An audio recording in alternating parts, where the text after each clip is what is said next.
Hi, Remy. What's the plan? Okay, hear me out.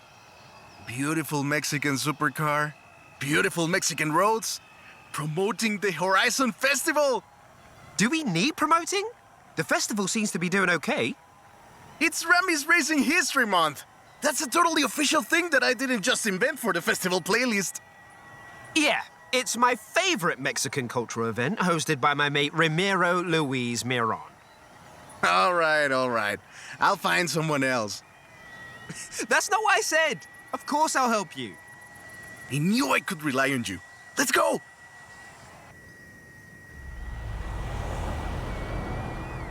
Let's get moving. Get some speed, then turn into the countryside. Really see what this car can do. Turn right.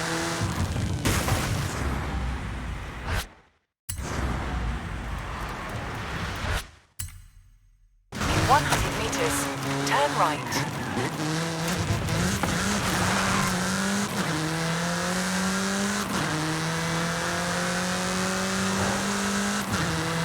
Yeah, great speed! But let's see how you handle some corners. In 400 meters, turn right. You want to tell me about the car, don't you? I thought you'd never ask! So, Bull isn't a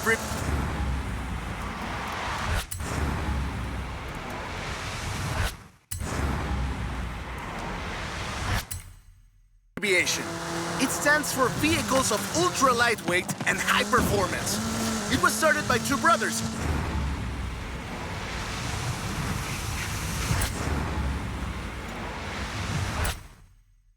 Guillermo and Iker Echeverria.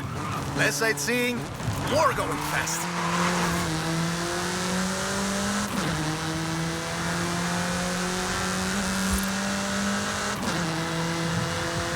The Bull 05 is a track-focused supercar, designed and produced in Mexico, but tested and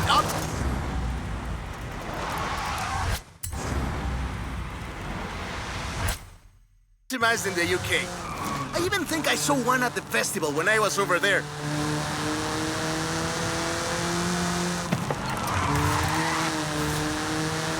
We're driving the pre-production version of the Bull 05RR, the even more track-focused version. Somehow, the designers reduced the weight by 65 kilos and increased the power to nearly 400 bhp.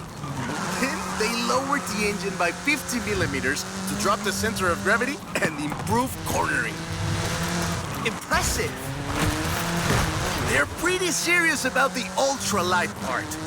The 05RR even has an option for titanium bolts, saving another 4.5 kilos.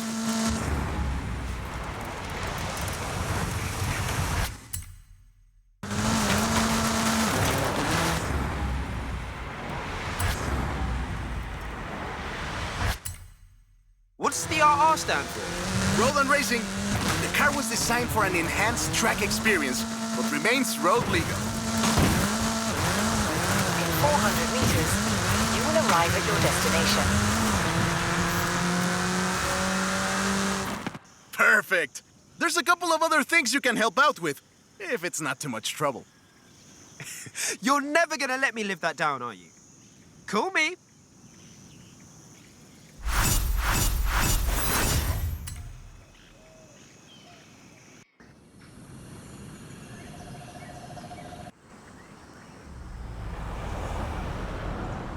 I just got my hands on a piece of Mexican racing history.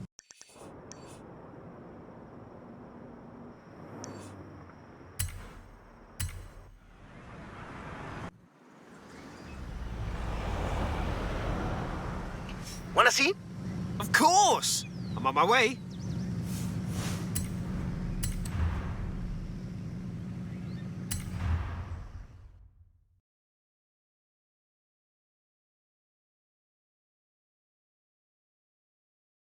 Let me guess. Today's episode of Mexican Automotive History with Ramiro is about the Baja 1000. You are very perceptive, my friend. This dune buggy was the first car to race here. Let's take it for a spin.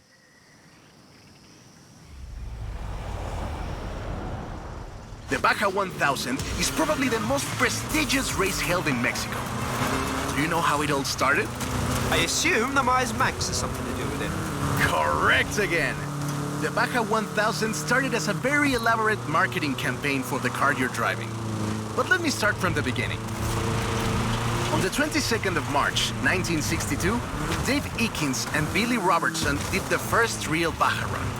They went from Tijuana to La Paz in 39 hours, 56 minutes on new Honda CL72 Scrambler motorcycles. So they probably were a bit sore afterwards. They got a lot of media coverage though. A year later, Myers started to work on a prototype buggy he called Old Red in his garage in Newport Beach. It was based on the VW Beetle, and it paved the way for what we know as buggies. Cars that are built for off-roading using the Beetle as a donor chassis. But I guess they wanted even more publicity because in April 1967, Myers decided to make an attempt at breaking Eakins' record. And it worked! Myers did it in 34 hours and 45 minutes. Beating Eakins for more than 5 hours. The rivalry was known as Buggy Beats Bike in Baja. Sounds like something you did back in the UK, doesn't it?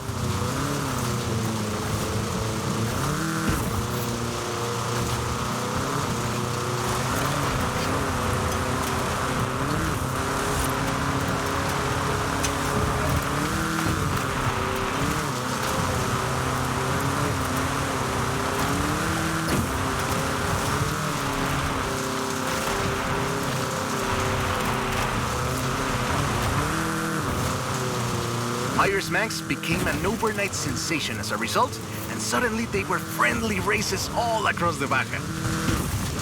It wasn't long before they realized they needed something more organized, and that was Mexican 1000. Guess who won the inaugural event? Myers Manx? You're on fire today! Yes, in 27 hours and 38 minutes. The official race was 100 miles shorter than the original route, but it's still impressive. The Mexican 1000 was later renamed to the Baja 1000 and is run to this day. In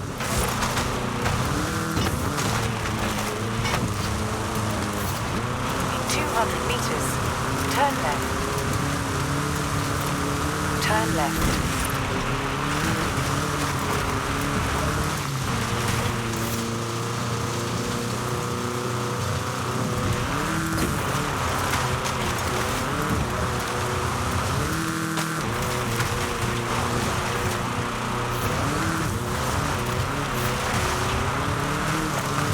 In 100 meters, turn left.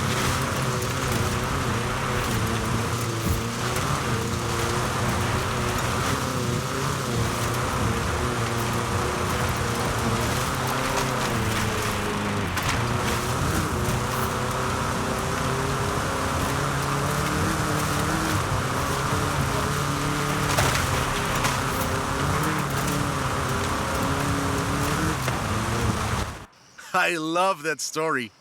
My abuela used to tell it to me at least once a year.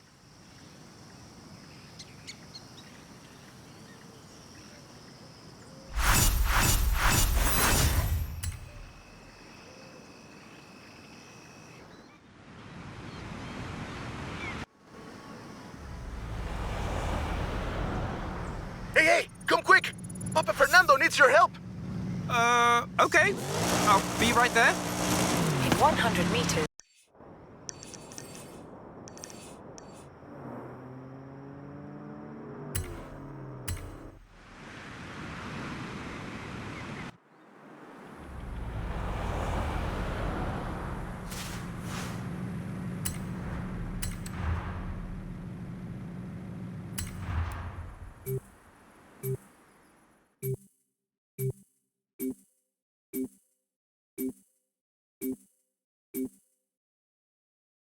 Oh, right.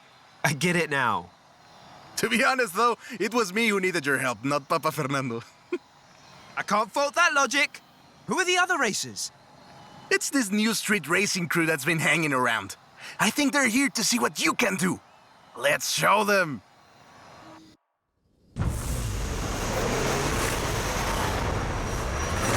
Oi, he's eager. But this isn't really a street race. There's no checkpoints, just a finish line. So keep to the route and get there first.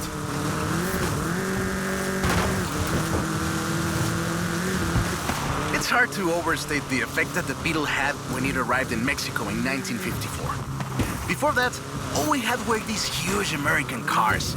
So this new European-style car with its shape and light chassis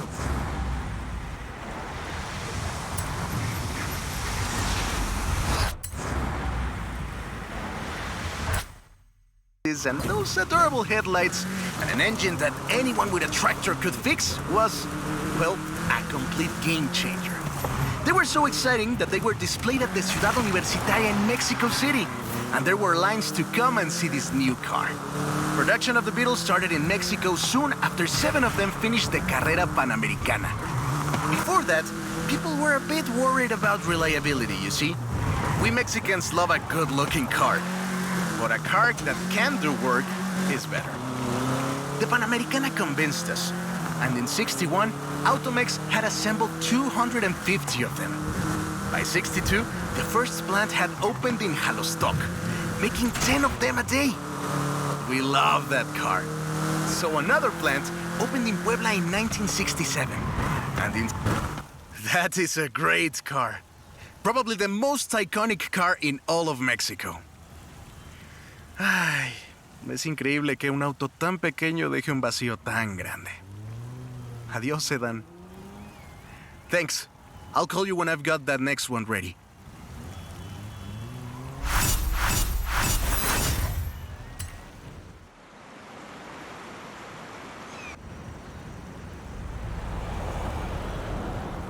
I have a brilliant idea. Another one. What happened to the previous idea? This one is better. Meet me in town.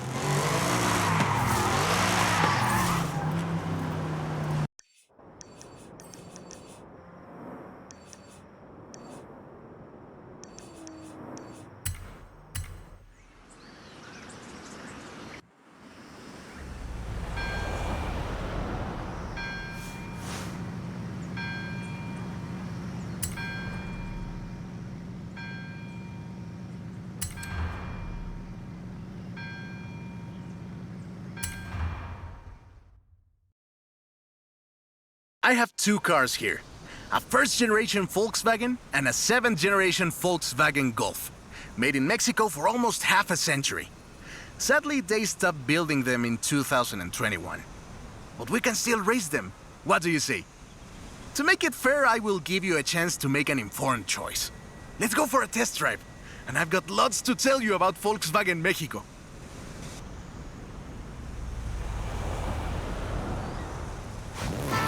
Volkswagen Mexico headquarters are in Puebla City. It started production in 1967 with the famous Beetle. As we call it, the Bocho.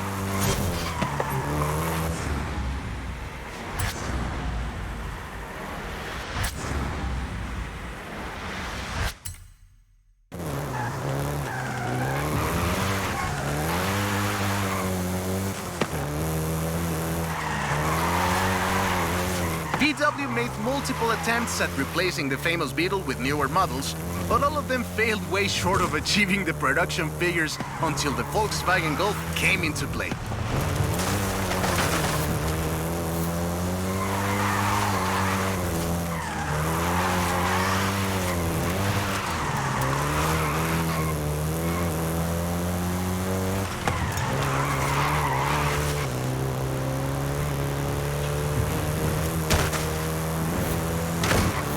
First generation was released in Mexico as the Volkswagen Caribe and had quite a few variations, including the Golf GTI you're driving right now.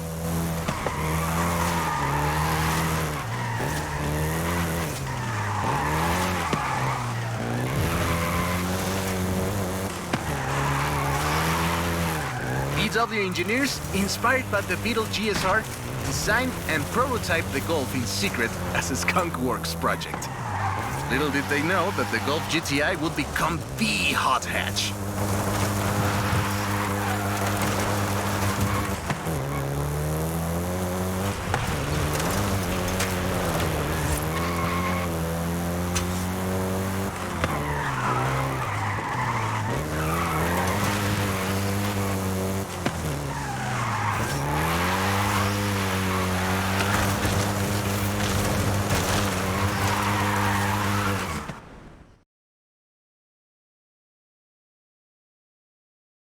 Shall we jump 40 years in the future and try the 7th generation?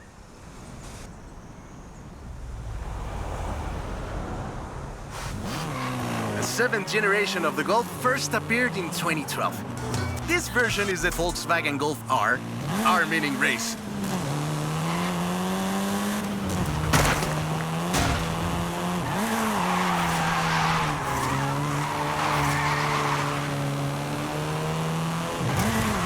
This was the fastest Golf in the range, with a 0 to 60 time of 5.1 seconds.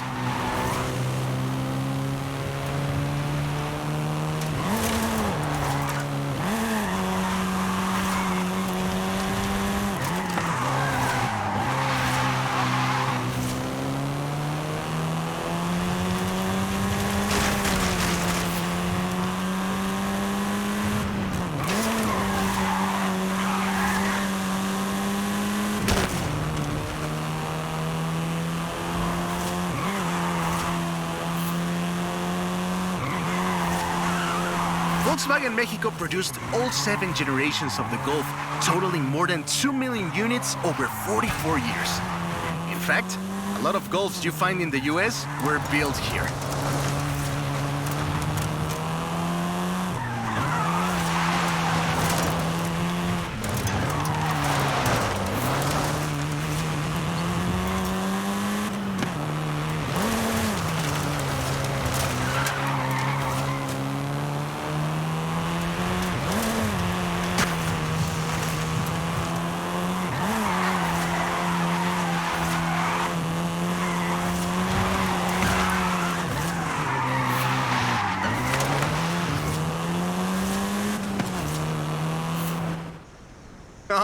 All right.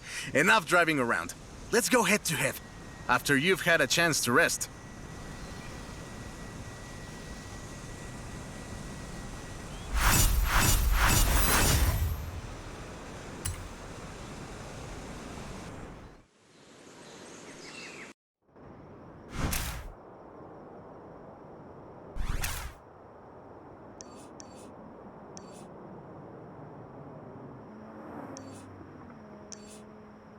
I'm a fair man.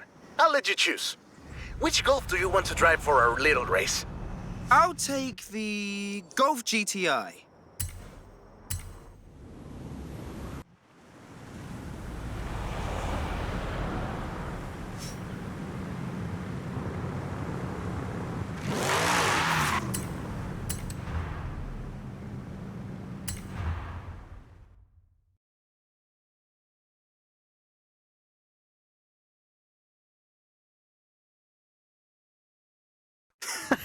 I hope you know some shortcuts.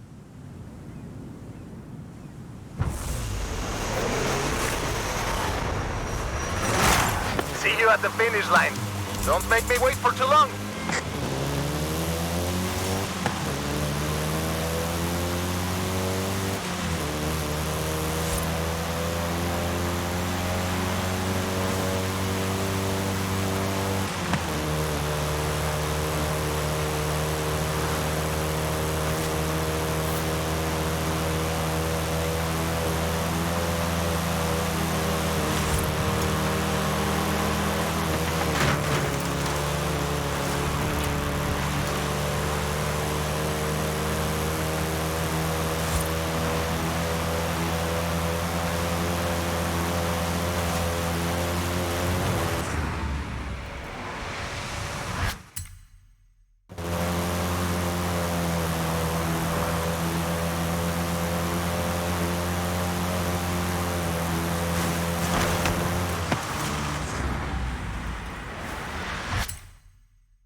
I see what you're doing, but you still can't win.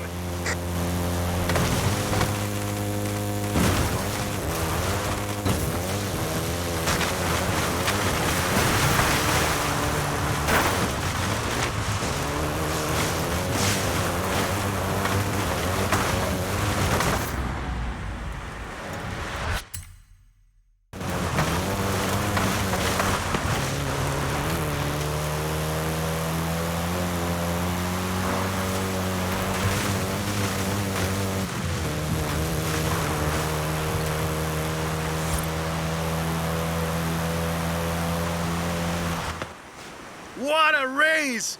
I am actually surprised the first generation still holds up. I'm sure you didn't cheat.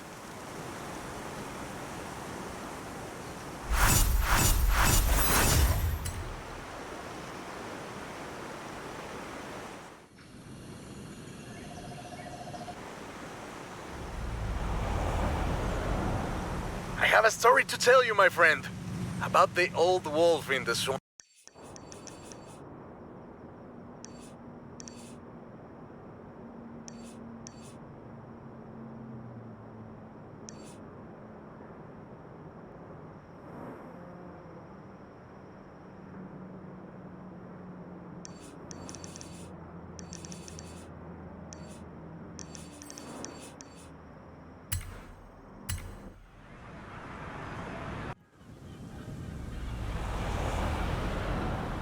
Swamp. Are we going to a zoo? A swamp! I'll pick you up.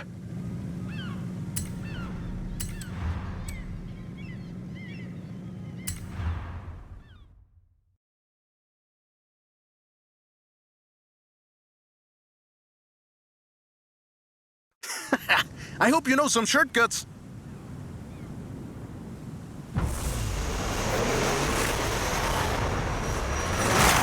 See you at the finish line. Don't make me wait for too long.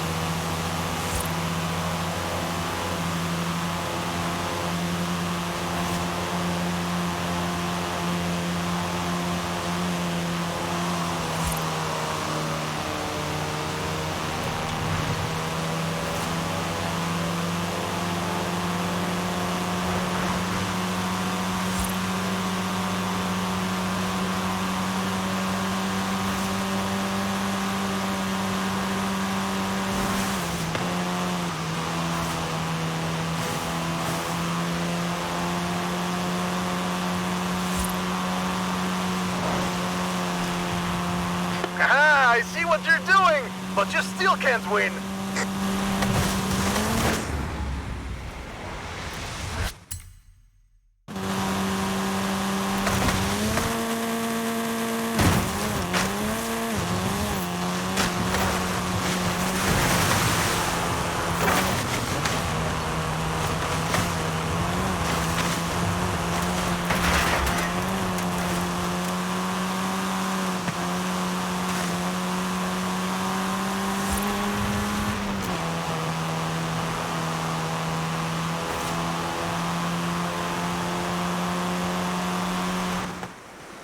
What a race! The difference 40 years makes!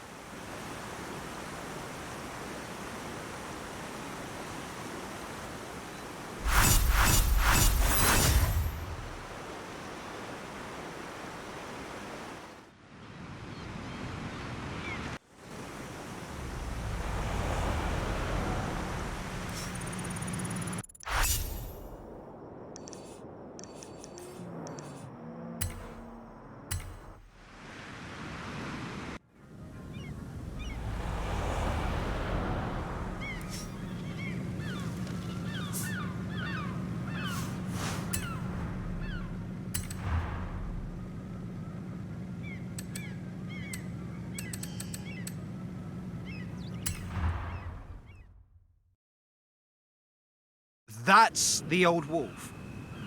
No, that's an old truck. The wolf is waiting for us at the swamp.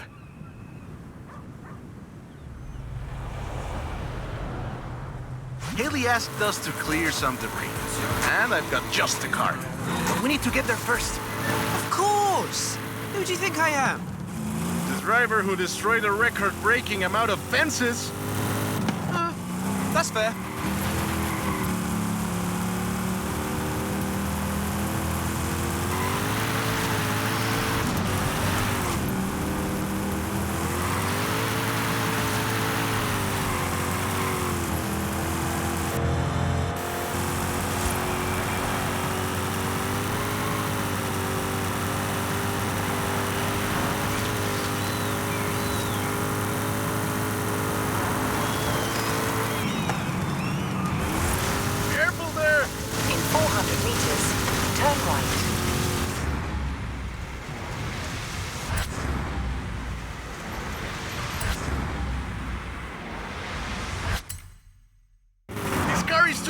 this kind of driving!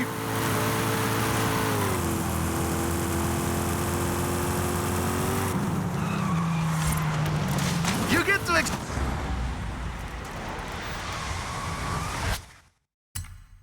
explain to Haley why she's paying to repair my granddad's car. Turn right.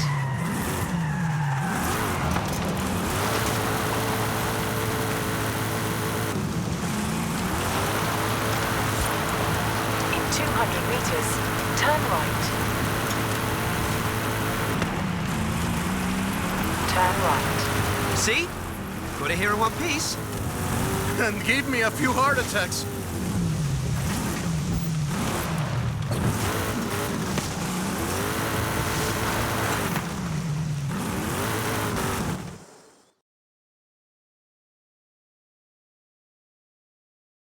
And now, let me introduce you to the Ford Lobo. This car is more your style. Now that's a hecking good wolf.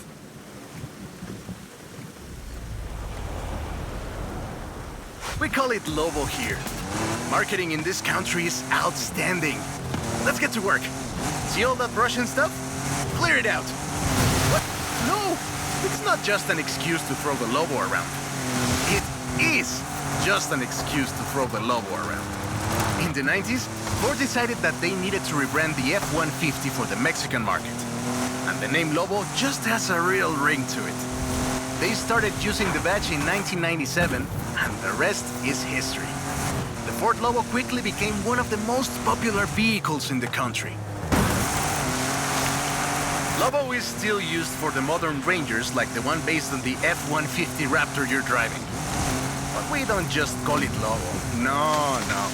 We call it Lobo Raptor. So it's the same car? Now, there are loads of differences, like a dog and a wolf.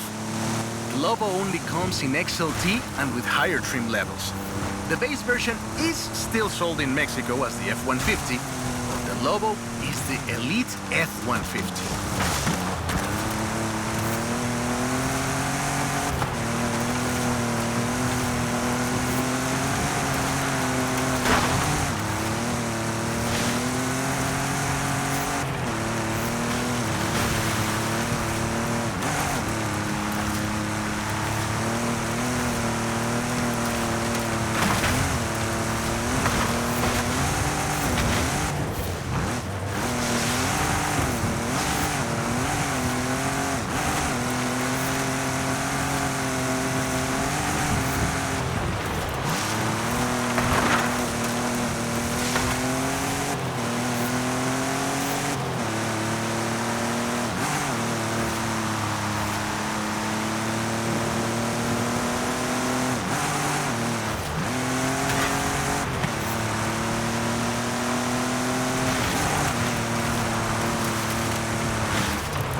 Great. Job's done. And the scratches will buff right out. Thanks for the help. Now I just need to get my abuelo's old F-100 back to the garage.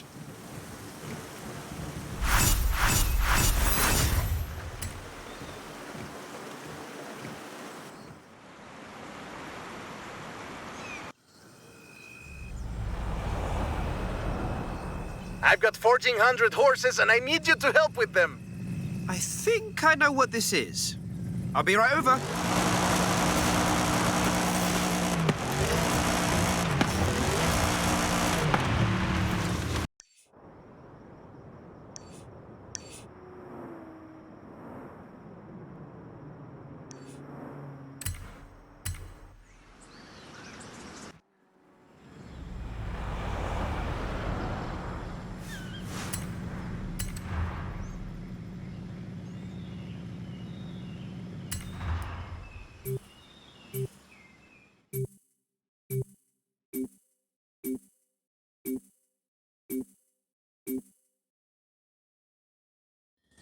I know you've got one of these, somehow, so you know a little bit about what you're in for. Let's go!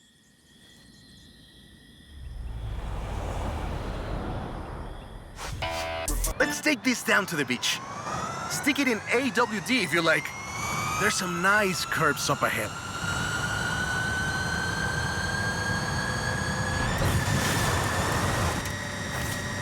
Calm down.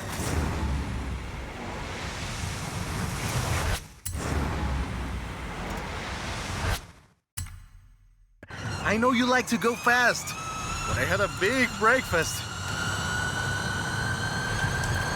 This is 2021's EV of the year. And it was up against things like the Taycan and the e-tron and the Recharge. It set 3 Guinness World Records, and it's inspired by the beautiful original Mach 1. And I'm telling you all of this because the Mach E was built right here in Mexico at Cuautitlán Assembly. Hey, I have to give this back. Be careful with it. Cuautitlán Assembly has been building cars since the 60s. And more than 2.2 million cars later, we're sitting in an actual space machine made here in Mexico. Quite a journey from Cougars and Thunderbirds and F-150s to this. Whoa! How do you make it go around corners like that? I'm really asking. This isn't just a prototype. Cuautitlán Assembly does a range of options for the Mach E. A 68 kilowatt-hour standard and an 88 kilowatt-hour extended range version. It will give you over 300 miles of range on a single charge. The Performance GT version is the really wild one. 0 to 60 in 3.6 seconds. This one is quite a bit faster. Honestly, when I first tried it, I had to go and sit in a quiet room for a bit. And I've flown airplanes in a storm. Hey! This isn't your Mach E! Be careful with it! I have to give it back. It's wild tech. You can switch from all-wheel drive to rear-wheel drive at the touch of a button. And when you get into tuning, you can basically tweak every one of the 7 engines individually. It can make 1,400 horsepower and a ton of downforce at 160 miles per hour. And there we go. Sunrise over the sea. Beautiful. But we're not done. There's one more thing to look at. I'll let you know as soon as I have, found it.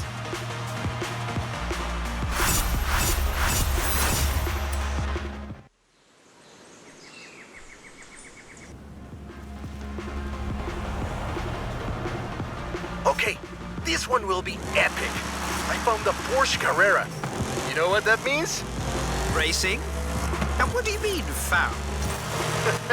In a barn, of course. And of course it's racing. Come meet me at Guanajuato.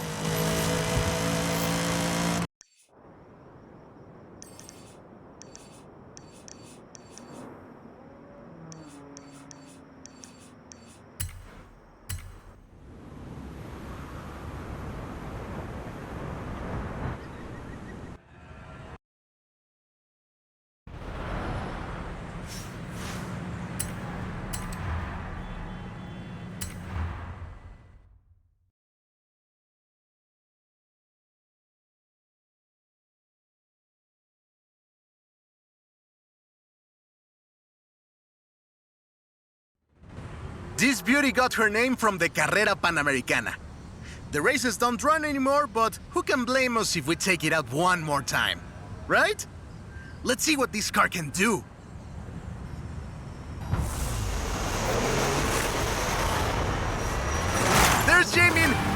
guess he wanted one last race. Let's do this!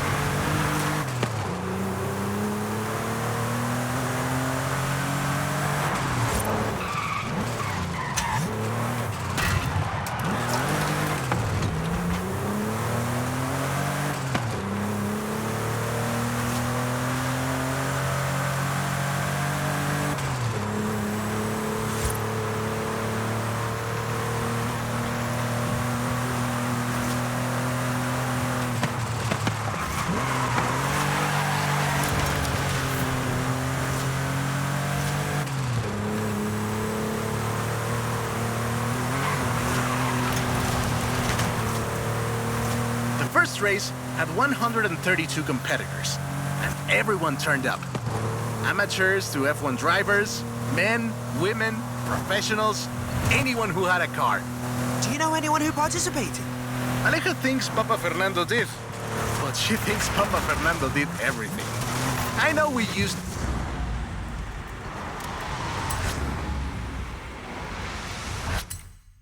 to go to the races with my grandfather. Qué buenos recuerdos. There was no speed limit before 2012, and you'd see cars doing 180 miles per hour. Not that I'd know anything about that. 2,178 miles of the Pan American Highway run through Mexico. The race itself had 9 stages and lasted 5 days. But the sheer distance wasn't the only challenge. Constant changes in the elevation from sea level to 3 kilometers up. The most challenging road race in the world. The winner of the very first Carrera Panamericana was Herschel McGriff, who drove an Oldsmobile 88 at an average speed of 88 miles per hour. The Porsche Carrera got its name thanks to Hans Hermann, who won the small sports cars category in 1954. He drove the Porsche 550 Spider and came 3rd overall. He was sick before the race, and his tires came off at the start. He really pulled through against the odds. Porsche had 6 cars competing in 1954, and all of them made it through the end. A lot of others didn't, let me tell you. Enjoying yourself, are you? Yeah, I kinda had a feeling you were. 1954 was the last year the original Carrera Panamericana took place. But it gave us the most famous Porsche model, the Carrera you're driving right now. The Carrera RS 2.7 was the first production street racing 911. It was built on the 911S 2.4, the fastest Porsche you could buy at the time. This is Jamin's exit. It's been fun, my friend. Take care. Looking forward to seeing what you can do out there. Have fun now, yeah? Great race. Almost like we did a little Panamericana with a friend. Anyways, hope you had fun with this little stroll through cars hechos en Mexico. It was great! And let me know if you, find any other cars like that.